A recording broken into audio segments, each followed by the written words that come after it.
Salam alaikum Azul Filaoun, bonsoir. Le ministère de la Communication a convoqué le directeur général du groupe Ash-Shuruq pour s'expliquer au sujet de certaines séquences du feuilleton Al-Barrani diffusé sur Ash-Shuruq TV, a indiqué hier un communiqué du ministère. Comme chaque année à pareille période, c'est-à-dire pendant le mois de Ramadan, la polémique revient concernant le respect de leur cahier des charges par les chaînes TV privées algériennes. Lorsque ce n'est pas une caméra cachée violente ou des séquences trop osées d'un feuilleton qui font jaser. C'est le volume des plages réservées à la publicité qui est pointé du doigt. C'est encore le cas cette année. Au 4e jour du mois sacré, l'autorité de régulation de l'audiovisuel, l'ARAV, est montée au créneau pour lancer un retentissant rappel à l'ordre. L'autorité de régulation de l'audiovisuel a appelé les chaînes de télévision à limiter la diffusion excessive de publicité entre les programmes et les séries pendant le mois de Ramadan, la qualifiant de violation des contrôles légaux réglementaires. L'ARAV a annoncé dans un communiqué avoir enregistré au cours des 3 premiers jours du mois de Ramadan la persistance de certaines chaînes de télévision à diffuser des publicités et a estimé que cette persistance dans la prolongation des pauses publicitaires constituait une atteinte à l'intérêt du téléspectateur et un excès de temps pour la diffusion de messages publicitaires. La Commission a appelé les chaînes de télévision algériennes à respecter les dispositions légales et réglementaires régissant la publicité télévisée dans le pays, à adhérer à toutes les règles légales et à respecter la vie privée de la famille algérienne. Nous débattrons du dernier rappel à l'ordre de l'autorité de régulation de l'audiovisuel aux chaînes de télévision privées et le rôle des médias en Algérie, juste après cette petite intro.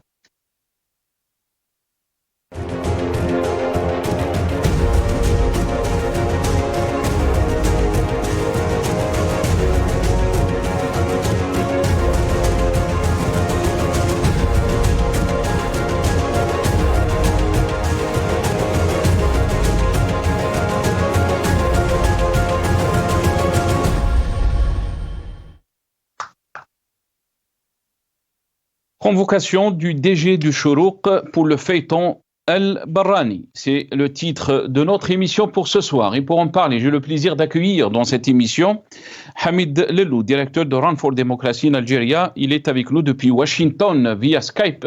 Hamid Lellou, bonsoir. Merci beaucoup d'avoir accepté l'invitation. Marhaba bik. Bonsoir, merci pour l'invitation. Sahar Mdankom et bienvenue à tout le monde. Barakallahu fik, Sahar Mdanek, si Hamid. On aura aussi le plaisir d'accueillir depuis le Canada, pas très loin de notre ami Hamid Lellou, Kamal Mouktefi, qui est militant politique. Il est avec nous aussi via Skype. Kamal Mouktefi, bonsoir. Merci beaucoup d'avoir accepté l'invitation. Marhaba bik, si Kamal, Azul Filaoun ou Sahar Mdanek. Merci Nassar pour l'invitation. Azul, bonsoir, Mr. Khair alaikum. Bonsoir à notre ami Hamid Lellou et à d'autres invités s'il y en aura.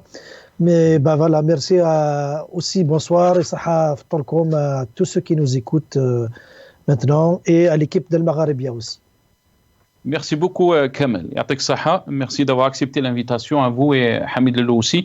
On aura donc dans la deuxième partie de cette émission notre ami Karim Kebir qui est journaliste, ancien directeur en chef donc du journal Liberté. Il sera avec nous par téléphone depuis Alger. Hamid Lellou, je vais commencer cette émission avec vous. Comment peut-on lire donc ce dernier appel de l'ARAV concernant donc ce feuilleton de Shuruq, donc la convocation aussi du DG, du directeur général de Shuruq par rapport à ce dernier feuilleton. Est-ce qu'on peut dire si c'est déjà vu, chaque Ramadan, on assiste un peu presque à le même rappel ordre. On se rappelle des dernières années, par exemple, les caméras cachées. Beaucoup d'Algériens se sont plaints donc de la violence qu'il y avait donc dans ces caméras cachées. Quelle lecture peut-on faire donc de ces programmes pendant le mois de Ramadan et ce rappel à l'ordre de la RAV et du ministère de la Communication donc à certaines chaînes privées? Hamid Lellou. Tout d'abord, mes salutations et bienvenue à Sikamal du Québec. Écoutez, c'est déjà vu, oui, vous l'avez bien fait de le rappeler. L'année dernière, on a eu des abus et des dépassements.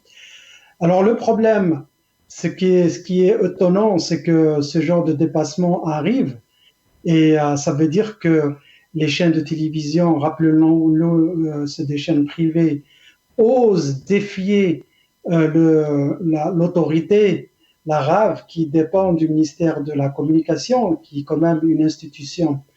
Et ça, c'est un signe.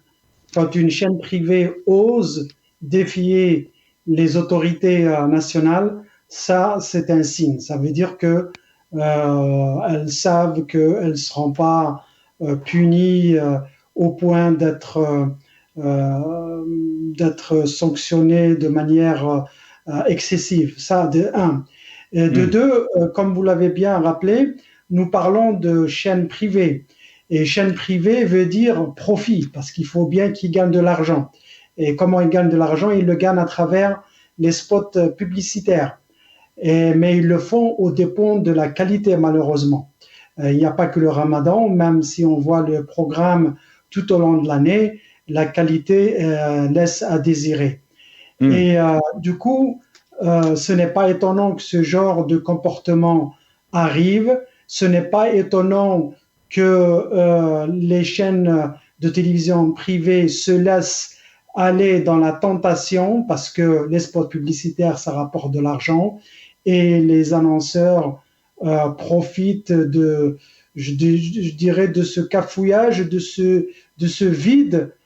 Est-ce que du point de vue juridique, il y a un vide? Je ne pense pas. Il y a des textes, comme vous l'avez bien rappelé, et pourtant, ils défient l'autorité à chaque fois. Et ça n'a pas l'air de les gêner. Très bien. On va... Kamal Mouktoufi, quel est votre avis par rapport à cette question? Mais avant de vous donner la parole, on va essayer d'écouter, bien sûr, les déclarations de Majid Tebboune concernant donc les médias en Algérie. On l'écoute et je reviens à vous juste après Kamal Mouktoufi. عندنا 8000 ما يفوق 8000 وشي صحفي. باعتراف منكم أن كثير من الصحفيين أول مرة يحطوا رجليهم في الرئاسة. فعلا. أول مرة لقنوات خاصة تدخل للرئاسة. حوار مستمر مع محاولة الإقناع مش القمع. وراها الدولة العربية اللي عندها 180 جريدة يومية. بغض النظر على الجرائد الإلكترونية وتلفزيونات تاع خواص. واش بغاو يرجعونا احنا بلاد كوروندار؟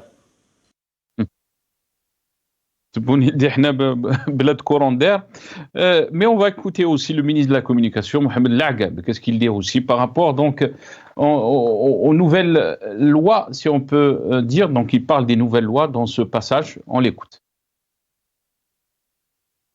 ثانيا أهنئ أسرة الإعلام بهذا المكسب المهم جدا على أمل أن يمكن بلادنا من الارتقاء بالممارسة الإعلامية من الناحية المهنية والاحترافية إلى أعلى الدرجات.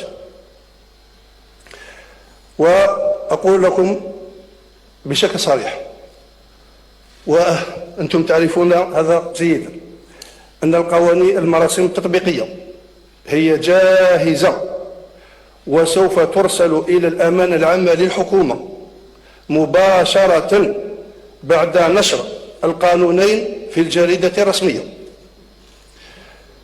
وبهذا التتويج الذي حظينا به سوف ننطلق إن شاء الله في مواصلة تجسيد توجيهات وقرارات السيد رئيس الجمهورية بخصوص قطاع الإعلام، وعلى رأسها إنشاء سلطة الضبط الذي ينص عليها الدستور والقوانين، وكذلك إعادة هيكلة مختلف الفروع في قطاع الإعلام والاتصال، وعلى رأسها المطابع التي سوف نشرع قريبا إن شاء الله في إعادة هيكلتها تبعا لتوجيهات السيد رئيس.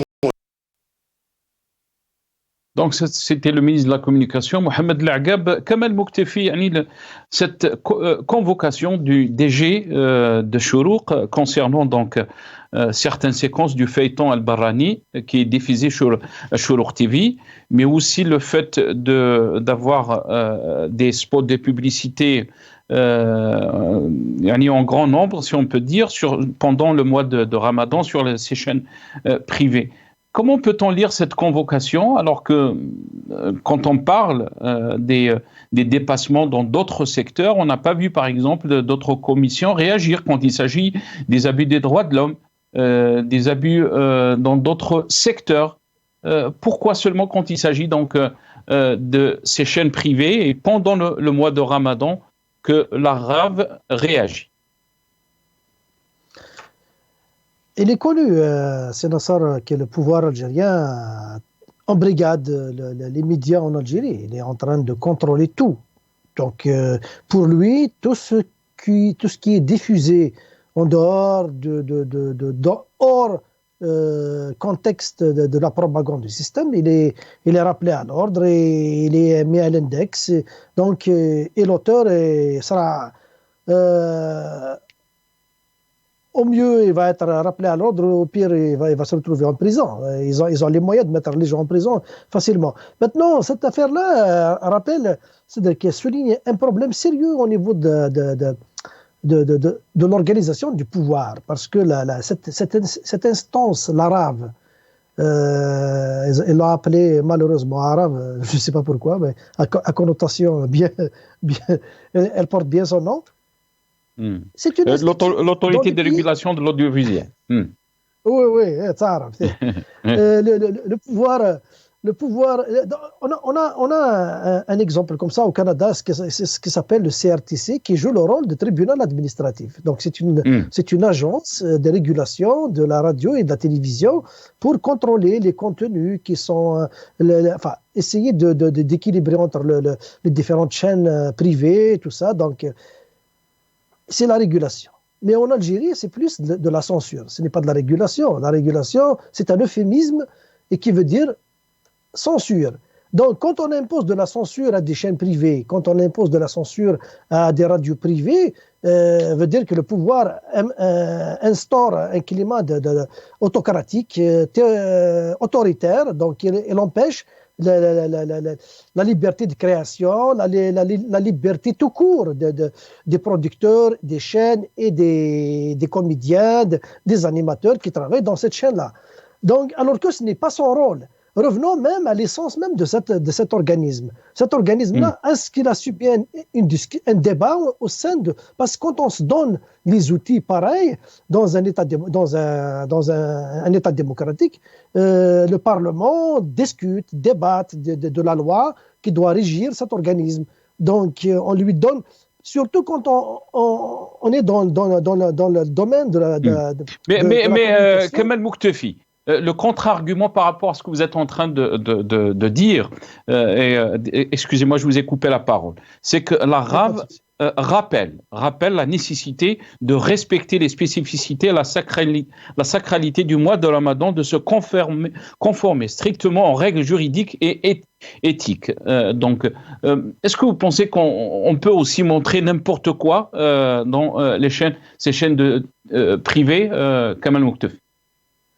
Quand on essaye de parler de la sacralité, de l'éthique, ce sont des concepts élastiques qu'on doit laisser à la discussion au large public, qui est aussi impliqué les intellectuels. Qui a défini c'est quoi, qu'est-ce qui est éthique, qu'est-ce qui n'est pas éthique.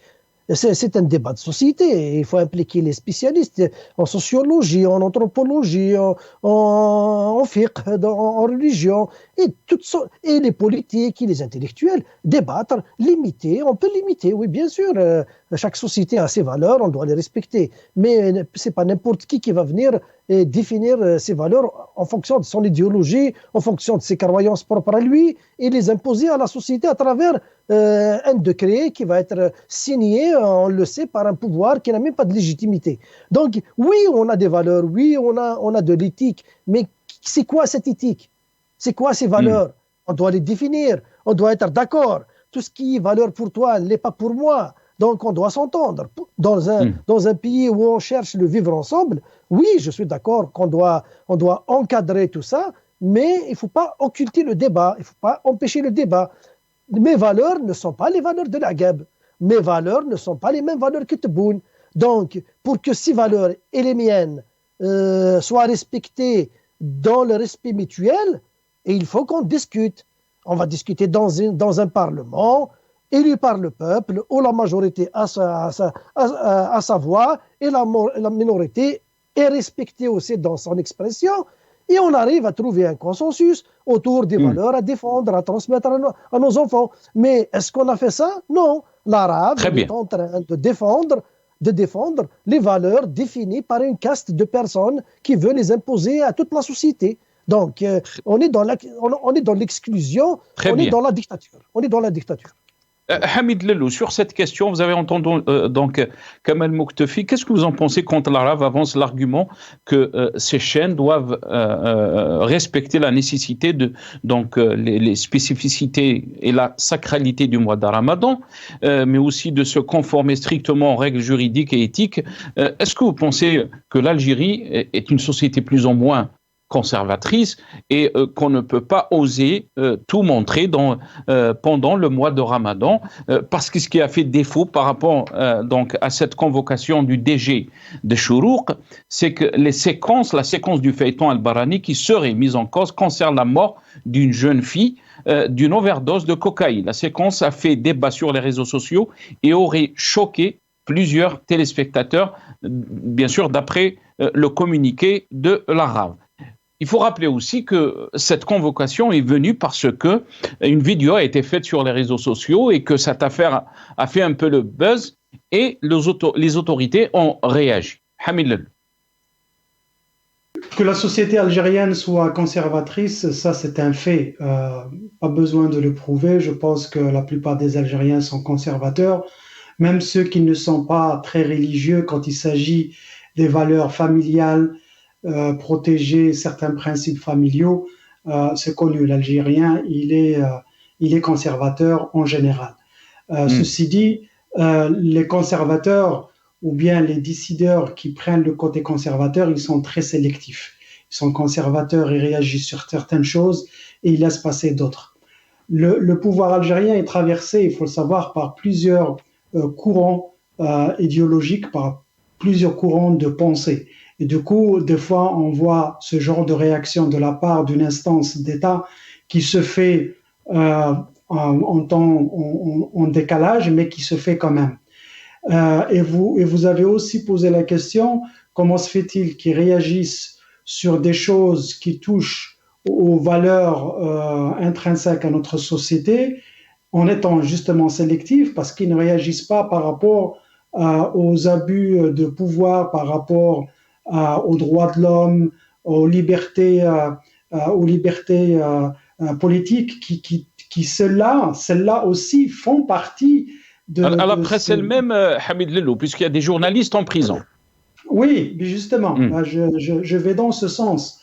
Et donc cette sélectivité où ils condamnent ou ils réagissent sur un comportement qui est inacceptable par la société, que moi je respecte. Si la majorité d'Algériens veulent qu'il y ait de la décence et de la protection au niveau de la télévision algérienne, c'est bien, pourquoi pas, puisque c'est la majorité du peuple.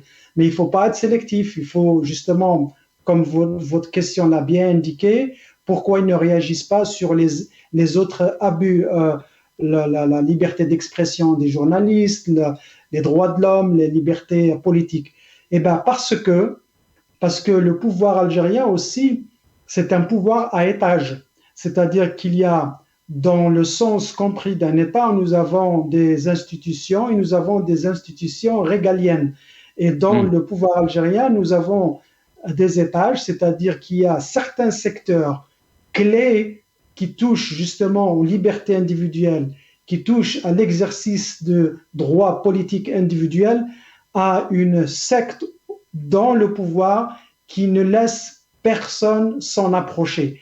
Il laisse les autres choses considérées secondaires, parce que même si c'est quelque chose d'important pour les Algériens, les valeurs culturelles ou les valeurs religieuses, ça reste quelque chose de secondaire pour les régimes algériens qui laissent une partie de ce régime s'en occuper. C'est pour ça qu'il y a cette réaction, il y a cette dichotomie ou à la limite, je dirais, cette hypocrisie. Mais dans le fond, s'il faut respecter les valeurs, moi je suis d'accord. Si cette rave, son intention c'est de protéger les valeurs ancestrales de la société algérienne, moi-même, personnellement, je vis aux États-Unis. Quand je regarde un film, mes enfants, ils le savent. S'il y a quelque chose ou pas, j'ai la télécommande et je zappe. Hein, je suis désolé. Moi aussi, si ça veut dire conservateur, alors oui, je suis conservateur. Mais aussi, je suis ouvert sur les principes politiques. Je suis ouvert sur la liberté d'expression. Je suis ouvert sur le droit à une autre opinion. Mais il y a des règles. Et dans la vie de tous les jours, nous avons des règles, on a un cadre de vie. Et il faut respecter les deux. On ne peut pas convoquer donc le DG de Chourouk sur, bien sûr, une scène d'un feuilleton et fermer le champ médiatique aux hommes politiques. C'est ce que vous voulez dire, peut-être, Hamid? Absolument. C'est le deux poids, deux mesures. Si vous voulez vraiment contrôler le contenu et le rendre adéquat, approprié aux valeurs de la société qui servent l'intérêt général, dans ce cas-là, il faut faire les deux. Il faut intervenir quand il y a des comportements qui dérogent aux règles principales de notre société, en l'occurrence les valeurs culturelles, religieuses, mais aussi les valeurs des droits de l'homme, liberté d'expression, elles font partie de nos valeurs. L'Algérien a envie de s'exprimer. L'Algérien, il est sorti en 2019 pour dire « j'étouffe, j'ai envie de parler, j'ai envie de m'exprimer, j'ai envie de dire les choses qui me plaisent et qui ne me plaisent pas ». Donc il faut faire les deux ou ne rien faire. Très bien. Restez avec nous, Hamid Lello. On va écouter dans ce passage les déclarations d'Al-Majid Tebboune concernant les médias. Il avait donc déclaré auparavant que les autorités ne font pas de pression sur les médias. On l'écoute.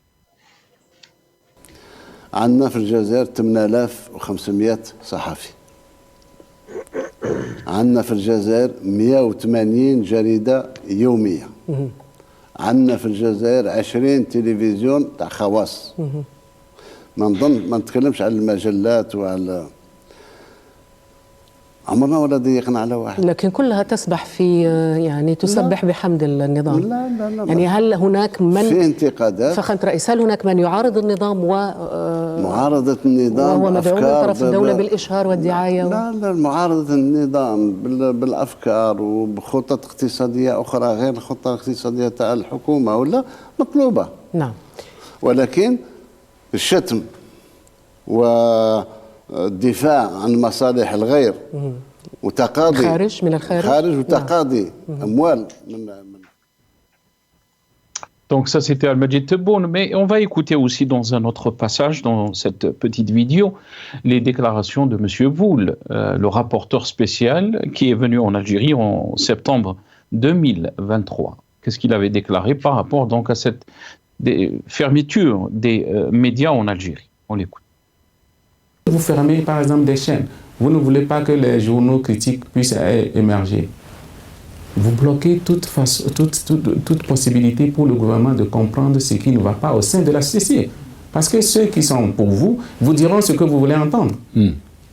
La seule chose, c'est ceux qui ne sont pas pour vous qui pourront mettre. C'est pour cela que j'ai demandé à ce que l'ouverture de cet espace civique inclut également l'acceptation de la critique. La critique ne tue pas, elle ne fait que faire grandir.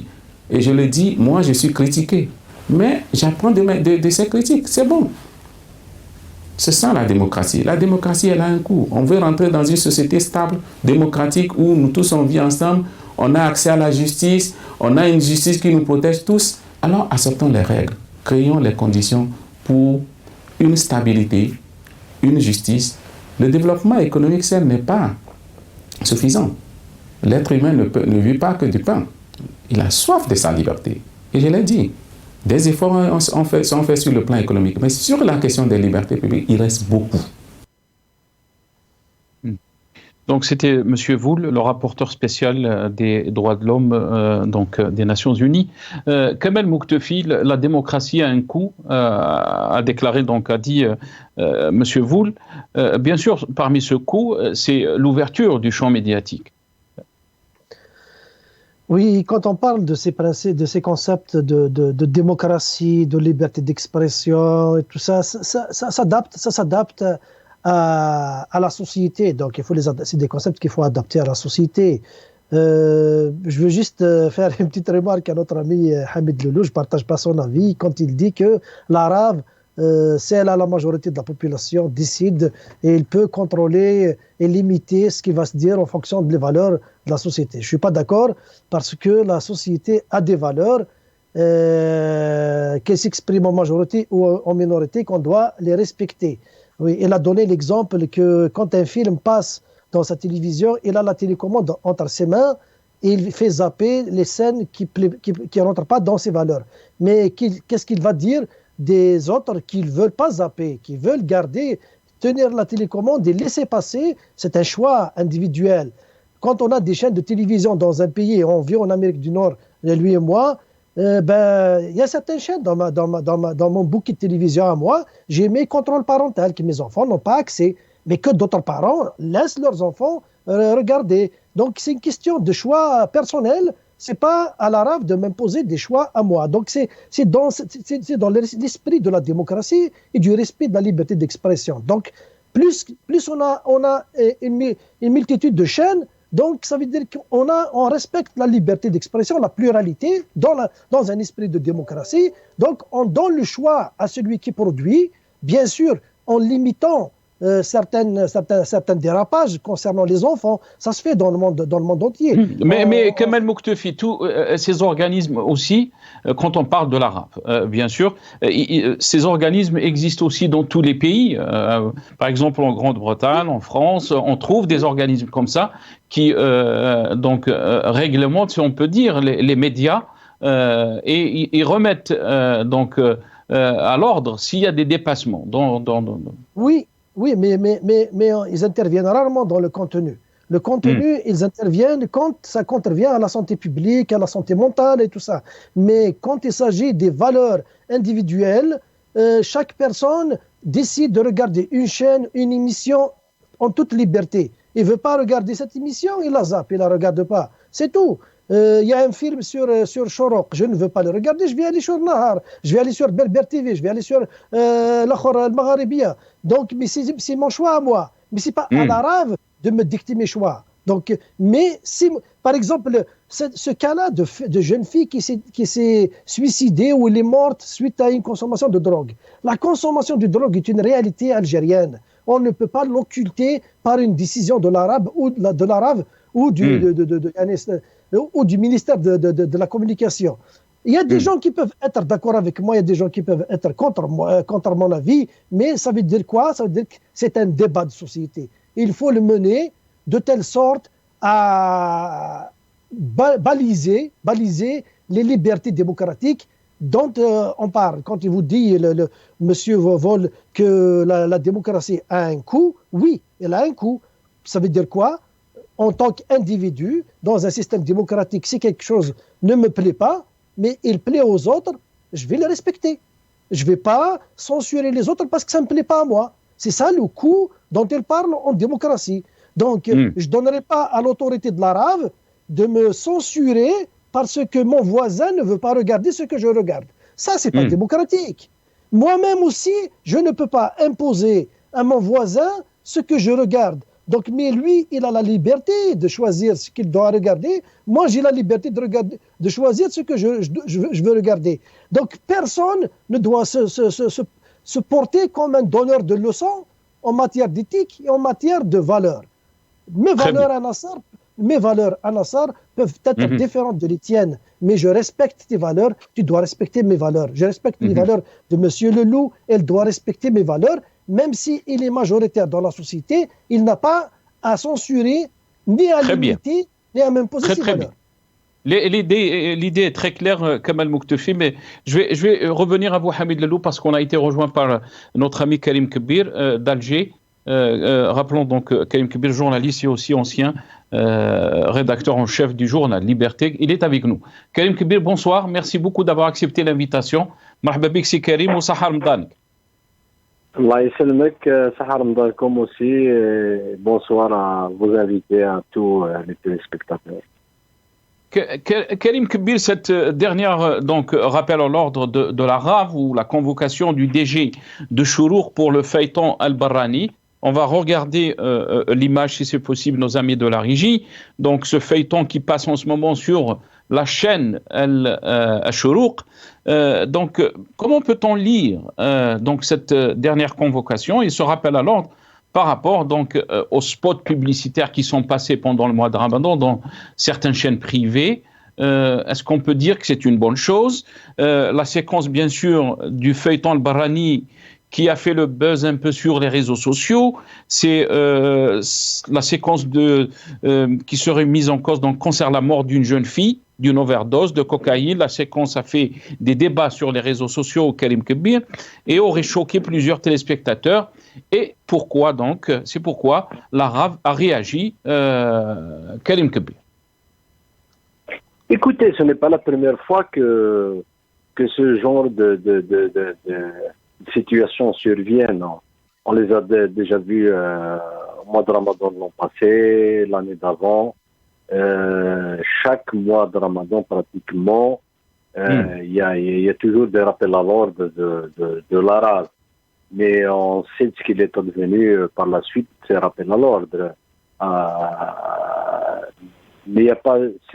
En fait, concernant les chaînes, ce n'est pas le premier dérapage. Il y a des dérapages de tout genre, de toutes les façons, depuis qu'ils ont existé. Donc ce rappel, de mon point de vue, c'est, j'allais dire, à la limite un travail routinier d'une instance, mais qui ne fait pas preuve par ailleurs, c'est-à-dire de rigueur aussi dans le respect, pour veiller au respect du cahier des charges que ces chaînes offshore sont tenues de respecter. Je pense notamment, par exemple, au respect de la diversité des opinions, le pluralisme partisan, la promotion, par exemple, de Tamazir. Il y a des choses on ne l'a jamais vu, Lara. Le débat critique. Absolument. Alors là, ça s'est écrit noir sur blanc dans la loi. C'est-à-dire elle doit veiller au respect du pluralisme partisan et de la diversité d'opinions et des courants d'idées. Or, force est de constater que tout de même, c'est violé chaque jour. L'opposition est complètement bannie de ces chaînes. Elle n'a pas droit de citer, mais elle a droit au chapitre. Donc ce genre d'histoire, c'est beaucoup plus parce que le Ramadan, c'est le mois sacré où les familles algériennes se réunissent assez souvent, donc autour d'un thé, donc le soir ils regardent. C'est pour ça qu'ils focalisent un peu sur ce genre de situation. Et puis je suppose que ça a été des alertes qui sont venues peut-être d'autres entités. Mais je ne pense pas qu'ils contrôlent tout réellement, parce que, comme je l'ai toujours dit, il y a d'autres dérapages qui sont passés inaperçus. Il y a d'autres situations où la RAV n'est pas intervenue, comme par exemple aussi pour instruire les plaintes qui parviennent des partis politiques, des syndicats. Parce que nous savons tous qu'il y a beaucoup de chaînes qui ont été contre lesquelles des partis ont déposé des plaintes, mais dont on connaît à ce jour aucune suite. Donc les dérapages, ils sont courants. Pour moi, je considère que c'est un travail souvent fait beaucoup plus pour la consommation, comme quoi ils sont là à veiller sur un peu la qualité de ce qui est diffusé pour les Algériens pendant ce mois sacré. Très bien. On va écouter l'Agab sur les compétences, Karim Kebir, parce que est-ce que la question des compétences se pose aussi d'après vous, Karim Kebir? On écoute Mohamed l'Agab, le ministre de la Communication, et je reviens à vous juste après. الإعلام في الدول المشرق العربي مثلا ولا في أوروبا ولا شكون اللي يرفدينه؟ ماشي يرفدينه الأخبار يفوتك الفيسبوك، يفوتك اليوتيوب، يفوتك مش عارف أنا الانستغرام، يفوتوك الأخبار هذه صحيحة ولا غلطة يفوتوك. إذا اللي راه اليوم وسائل الإعلام اللي راه يقويها التحليل، هم الكتاب. شكون يكتب لك أنت بطل؟ أعصاب تحترق. أنا من البداية قلت لكم الإعلام لازم له دراهم. ما تروح تشوف وسائل الإعلام الغربية الصحافة العربية برك، ما نذكر حتى اسم، شوف الصحافة العربية فقط معمرة بالكتاب. هذو الكتاب يكتبوا باطل، يكتبوش باطل، يخلصوا. إذن على نقول لكم أنا مربط الفارس كله في حل هذا الإشكال المادي. Karim Kebir, vous avez entendu Mohamed L'Agab, il parle bien sûr de tahlil, le kutab, les écrivains, les analystes, c'est ça qui fait la force donc des médias, mais il y a une contradiction totale par rapport à ce qu'il est en train de dire, Karim Kebir, et à la réalité que vit la presse algérienne. Oui, mais c'est tout le monde qui a constaté ça. Mais encore une fois, je vous dis, c'est la réalité c'est la triste vérité, c'est-à-dire c'est la réalité du système qui est ainsi fait.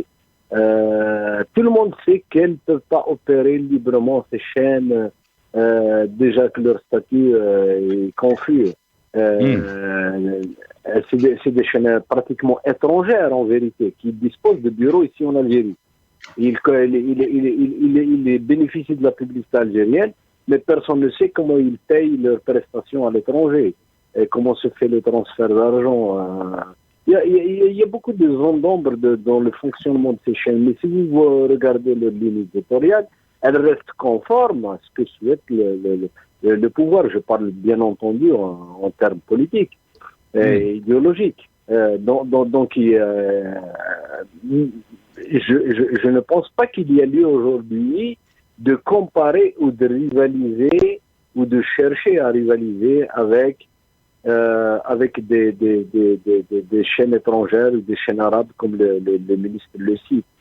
Parce qu'on ne peut pas se comparer à l'Égypte qui a une grande expérience ou bien les nouvelles monarchies du Golfe qui ont su comment investir justement dans l'audiovisuel, bien entendu en fournissant les moyens nécessaires, mais aussi je pense qu'il y a des critères justement pour la promotion de la compétence. Ils cherchent les compétences pour l'animation, pour les débats, et on a vu la diversité d'opinions justement sur les débats, même si par ailleurs concernant les pays concernés on parle que rarement. Mais ce sont des choix, en tout cas, grâce à leur professionnalisme, ils se sont imposés. Mais chez nous, ce n'est pas le cas. C'est une affaire de clientélisme d'abord.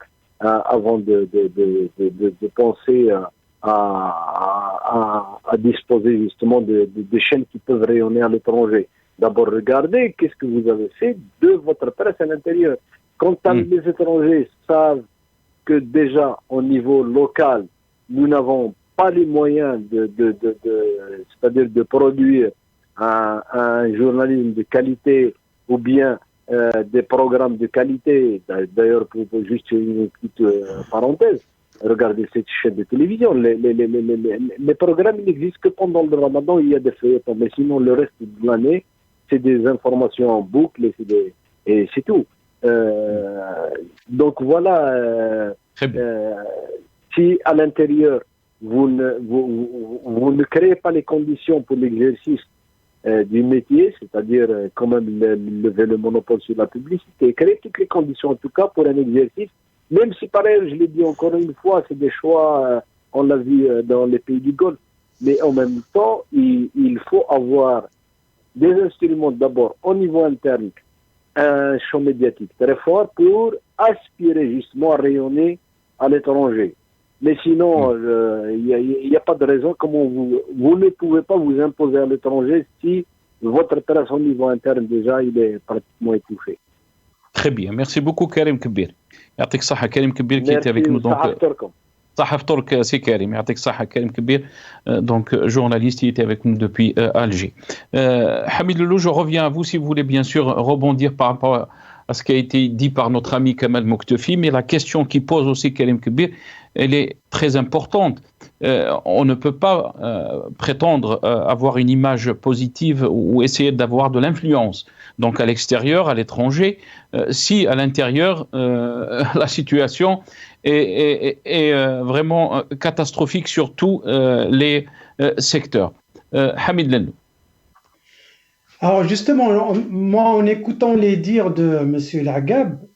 Lagabi, je perçois un mépris profond qu'il a envers les journalistes.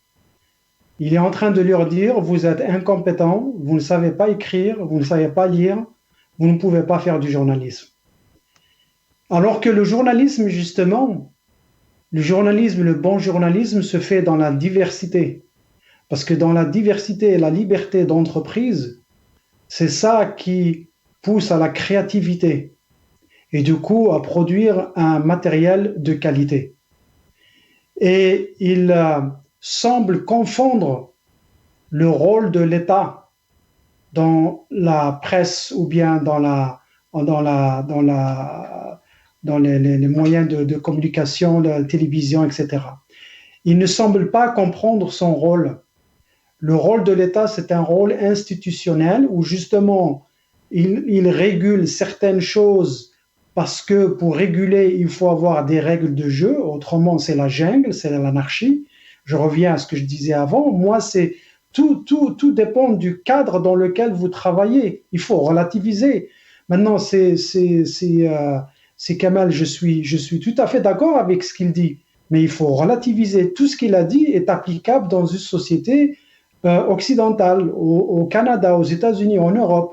Ce qu'il a dit n'est pas applicable dans nos sociétés. Je suis désolé, vous ne pouvez pas changer du jour au lendemain comme ça, apporter un schéma qui marche à 100%, il marche pour eux, mais il ne peut pas forcément marcher. Il faut adapter les choses, il faut algérianiser l'audiovisuel algérien, parce qu'il y a des valeurs, je suis désolé, il y a des valeurs, c'est ça l'algérien, c'est comme ça. Donc il faut le faire dans le cadre. Maintenant, moi, mon problème, c'est au niveau des institutions, comment elles sont gérées et comment elles comprennent leur travail. Et le rôle de l'État, justement, du ministère, ce n'est pas de dire nous avons 180 journaux. Moi, je n'ai pas vu les 180 journaux. C'est payer les journaux et les journalistes pour travailler sur la quantité. Ce n'est pas la quantité, c'est la qualité. C'est donner cette liberté d'exercer, la liberté de travailler pour mieux créer. L'État peut réguler à travers cet organisme de régulation parce qu'il faut les normes, mais ça ne veut pas dire qu'il faut censurer. Il y a une nuance peut-être que les gens ne pensent qu'il y a entre censurer et réguler. Très bien. Très rapidement, Hamid Lellou, parce que à cause de l'adhan, donc on doit respecter le temps de l'émission. Tfadal, 10 secondes. Non, c'est bon, j'ai fini mon argument. Allah yabarak fik. Merci beaucoup. Très rapidement, donc 30 secondes, Kamal Muktefi. Désolé. Je sais que vous voulez plus de temps. Oui, mais non, il n'y a pas de souci. Juste pour dire que le débat, c'est un débat de société. Je ne suis pas d'accord avec Hamid Lellou qui dit qu'il faut algérianiser. L'Algérie doit rester algérienne et puis ça s'applique en Amérique du Nord, ça s'applique en France, mais ça ne s'applique pas en Algérie. C'est le même discours du système qui maintient l'Algérie dans ce développement. Il faut oser. En Algérie, il faut oser. La société, elle est plus en avance par rapport à son élite, elle est plus en avance par rapport à ses gouvernants et on n'a pas le droit de décider à sa place. Il faut juste la laisser évoluer et sans décider à sa place. C'est tout. Merci. Et je vous remercie beaucoup. يعطيك الصحة سي كمال صحة فطوركم. Merci beaucoup à Kamal Muktefi qui était avec nous depuis le Canada. Merci à notre ami Hamid Lellou qui était avec nous depuis Washington aussi. Et merci à Karim Kbir qui était avec nous depuis Alger. Merci à vous, chers téléspectateurs, d'avoir suivi cette émission. يعطيكم الصحة. صحة فطوركم. بقوا على خير.